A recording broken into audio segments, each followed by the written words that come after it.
ஜாரில் தேங்காய் எடுத்து மிளகு, சோம்பு, கொஞ்சோண்டு ஜீரகம்,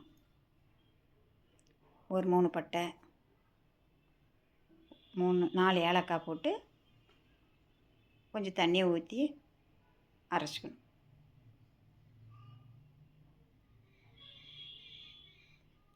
கருவேப்பிலை ஒரு கொத்து எடுத்துகிட்டு வந்து வச்சுக்கிட்டு அடுப்பில் குக்கரை வச்சு சோம்பு,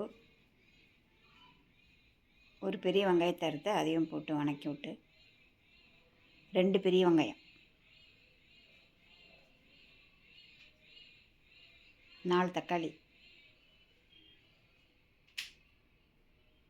சின்னதாக இருக்கிறதுனால 4 தக்காளி போட்டிருக்கேன். நீங்கள் பெருசாக இருந்தால் ஒரு 3 தக்காளி போட்டுக்கோங்க. இஞ்சி பூண்டு பேஸ்ட்டு 2 ஸ்பூனு, மிளகாத்தூள் 1 ஸ்பூன் போட்டிருக்கேன். உங்களுக்கு தேவைன்னா நீங்கள் இன்னும் கொஞ்சம் போட்டுக்கலாம், உங்களுக்கு தேவை. 3 ஸ்பூன் மல்லித்தூள், 1/4 ஸ்பூன் மஞ்சத்தூள் போட்டு பச்சை வாசம் போகிற வரலாம் எல்லாம் வணக்கி விட்டு கழுவி வச்ச மஞ்சத்தூள் போட்டு கழுவி வச்ச சிக்கனை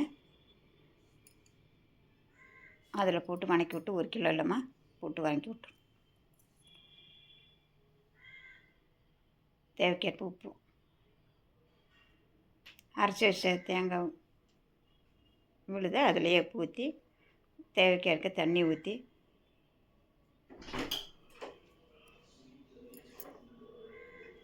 காரம் பத்தலை, அதனால் கொஞ்சோண்டு மிளகாத்தூள் போட்டிருக்கேன். அது மேலே மல்லித்தூளை போட்டு ஒரு விசில் வட்டும் எடுத்தால்